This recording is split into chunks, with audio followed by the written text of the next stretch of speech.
एक बड़ी खबर अपने दर्शकों को बता दें, बीजेपी ने पूर्व ईडी अधिकारी राजेश्वर सिंह को बनाया अपना उम्मीदवार। कई हाई प्रोफाइल केस संभाल चुके हैं सिंह, सरोजनी नगर से लड़ेंगे चुनाव। बीजेपी ने स्वाति सिंह का टिकट काटकर राजेश्वर सिंह को दिया है टिकट। वीआरएस के वक्त लखनऊ जोन के ज्वाइंट डायरेक्टर थे राजेश्वर सिंह। ये बड़ी इंटरेस्टिंग खबर है और मैं यहां पर कुछ समझना चाहूंगा। सीधे आइए जरा बिग बॉल पर। यहां पर हमारे पास जो इंफॉर्मेशन हमारे पास आ रही है सामने, ये एक बहुत बड़ा एलिमेंट ऑफ डाउट क्रिएट करता है यहां पर। बीजेपी के सुपर कॉप उम्मीदवार, पहले असीम अरुण को बीजेपी ने कन्नौज से उम्मीदवार बनाया, बीजेपी ने लखनऊ की सरोजनी नगर सीट से उम्मीदवार बनाया है। अब राजेश्वर सिंह को नेक्स्ट चेंज करें। यहां पर रिटायरमेंट से करीब 9 साल पहले वीआरएस लेकर बीजेपी में आए। 2009 में यूपी पुलिस से प्रवर्तन निदेशालय में शामिल हुए थे। नेक्स्ट जूम इन करें इस ब्लॉक को प्लीज। बीजेपी में शामिल होने से पहले कानपुर के पुलिस कमिश्नर थे। वीआरएस के वक्त राजेश्वर सिंह ईडी लखनऊ जोन के ज्वाइंट डायरेक्टर थे। नेक्स्ट असीम अरुण यूपी एटीएस में आईजीबी रह चुके हैं।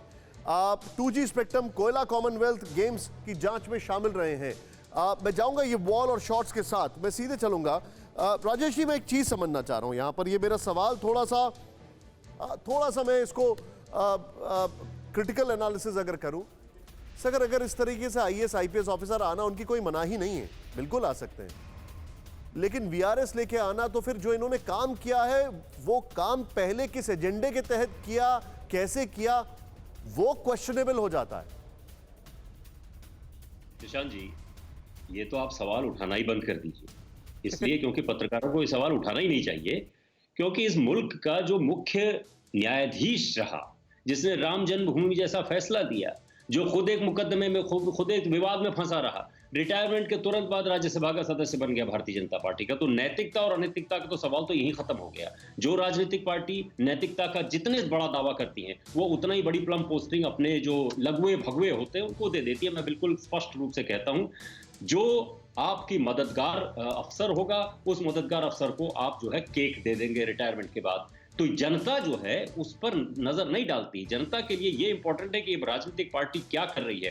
राजेश्वर सिंह आए या किसी दूसरे को वो दें, उनका ये नैतिकता का सवाल जो है वो वोटर के ऊपर बहुत ज्यादा असर नहीं डालता है। ये चुनाव तय कर चुके हैं।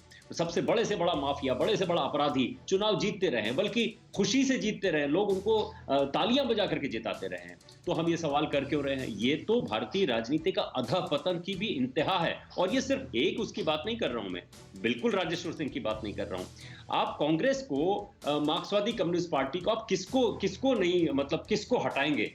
इस हमाम में सब नंगे हैं। राजेश्वर सिंह को आज टिकट दे दिया है क्योंकि उनको लगता है कि वो उन्होंने कुछ किया होगा और वो उनकी जीत की गारंटी पक्की होगी, इसलिए उनको दे दिया है। इसमें नैतिकता अनैतिकता का सवाल तो मुझे नहीं लगता कि कहीं आ रहा है। सवाल जरूर है, लेकिन अभी गौण सवाल हो गया, इररिलेवेंट सवाल। You are right, you are absolutely right, आप बिल्कुल ठीक कह रहे हैं। मैं आपसे 100% एग्री करता हूं सर। कोरोना धर्म नहीं देखता, जात नहीं देखता, अमीर गरीब ऊंच नीच नहीं देखता। कोरोना सिर्फ मौका देखता है, लेकिन आप उसे मौका मत दीजिए। बस इतना कीजिए, जब कभी दफ्तर से, बाजार से घर लौटिए तो इतना ख्याल जरूर रखिए, कहीं आपके साथ कोरोना आपके घर तो नहीं जा रहा। भूलिए मत, कोरोना अभी जिंदा है।